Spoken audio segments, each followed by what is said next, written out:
the real estate career, obviously now you have a team, right? You're at a different brokerage, kind of leading me up to the point of making some of those decisions to building your business, and then the time that you're like, hey, I think I need to expand and start a team. Yeah. So first year, 8 sales. Obviously, I can handle that on my own. And as your career progresses, year two really saw at the end of year one a lot of momentum. Year two um, had 32 transactions, so Wow. tripled. Much more, quadrupled my business in What year two. real- Go ahead. what changed? I mean, that's a big jump. Nothing changed. Didn't change anything. I just think it was a momentum thing of, you know, and also at that time, my age at 2014, 2015, a lot of people in my sphere are now starting to buy homes for the first time. So I think that Yeah. goes into play. And again, just out doing those everyday things. So I went from 8 to 32, year three up to, I think I was like 43 houses, 43 transactions. And it was about that time, 2017, had a business coach, and they were like, okay, you're at a point where if you want to continue to grow, you're not going to be able to do that by yourself. You need to hire an assistant. Yeah. So started an interview, was scared to death. I can't believe someone's going to rely on me to sell houses so then I can pay them. And oh, it freaked me out. And I don't know why. I think it was just so because our business is so again 100% commission.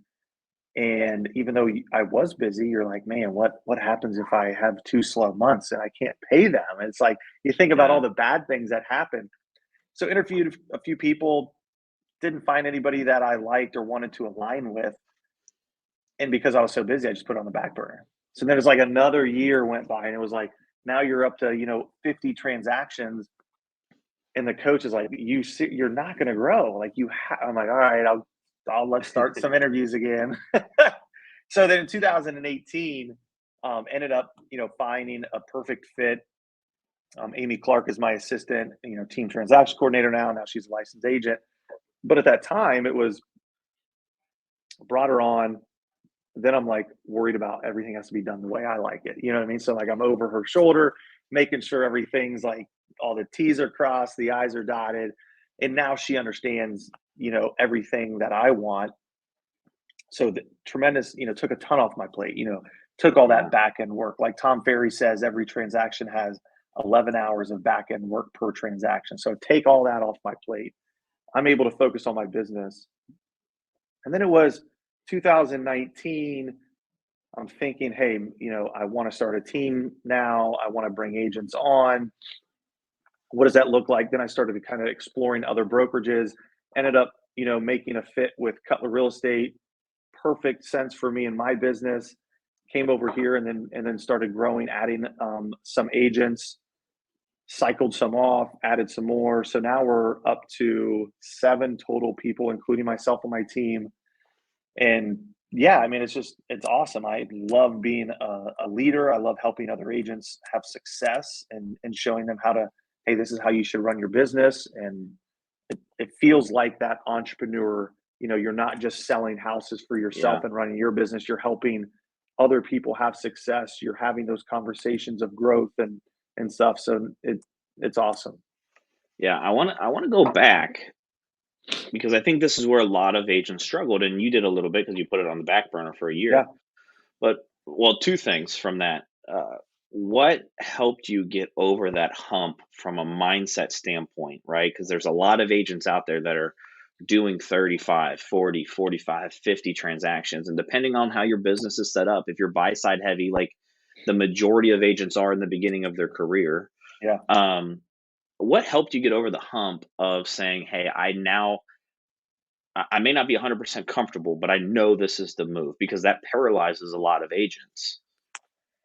Yeah, I think it was just like, the coach in my ear, just like, and I knew what I wanted. I knew I wanted to do more business. I knew I wanted a team. So I also understood, like, hey, if you want to have a team, you also have to have an assistant. You have to have Yeah. someone there that helps provide more value to them. They can't just, you can't do everything yourself. Also, at that time, my wife's having her second child. So there's more stuff happening at home, knowing that we're going to continue to have more kids. It's just, my time was shrinking of my availability, and I needed to increase that availability for, personal life, business life. So it was just, it's either, again, it's like when I went into real estate, it was like it's either now or never. You're either going to hire one or you're not. But it was a great fit. I mean, it was one of my past clients. It was one of her best friends. So yeah, and it worked out. But yeah, it was Yeah. so scary though. I mean, I remember when I made the decision to hire her. It was so funny because obviously, the process of hiring an employee or going through it. It's not like you'd say, "Hey, you're hired," and it happens overnight. Right, So I'm right. going through that process, and I remember, our business.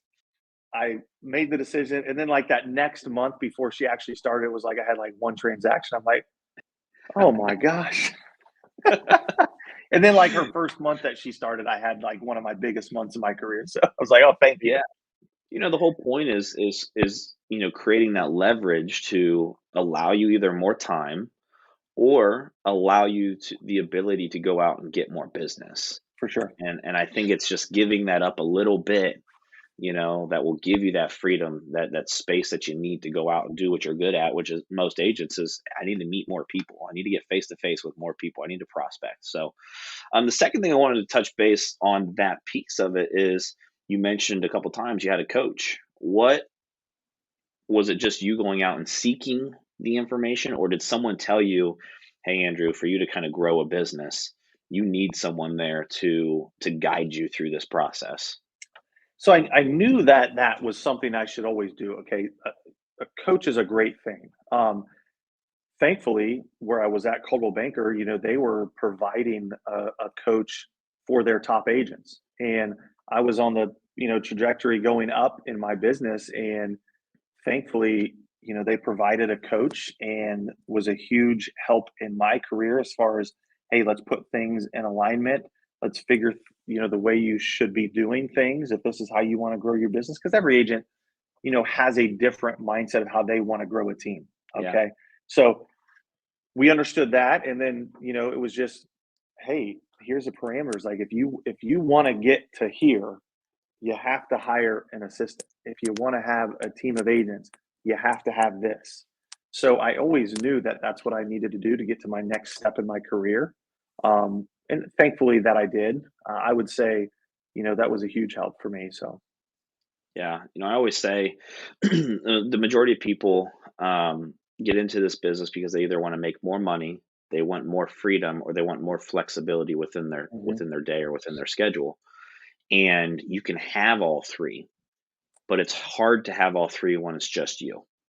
100%. It's impossible. And well, and it's the mindset shift of I believe, and this is one of the great things that Ryan, my team lead and mentor, has always said, like, agents that are just by themselves, and there's nothing bad with this, but the reality is agents that are by themselves, they have a job, they don't have a business, For because you sure. can't leave the business and the business runs without you, right? And I Hmm. think the goal for those that want all three of those three things, the money, the freedom, and the flexibility of their schedule, it's I got to get into the mindset of I need to build a business, and how can I do that, and how can it run without me being there? And I think that's where a lot, the delegation, the giving up stuff, like you mentioned, like I feel like I had to like be over her shoulder, like looking and doing it, her doing it my way. That just paralyzes a lot of agents' growth because they're just so scared to make that next step in the journey.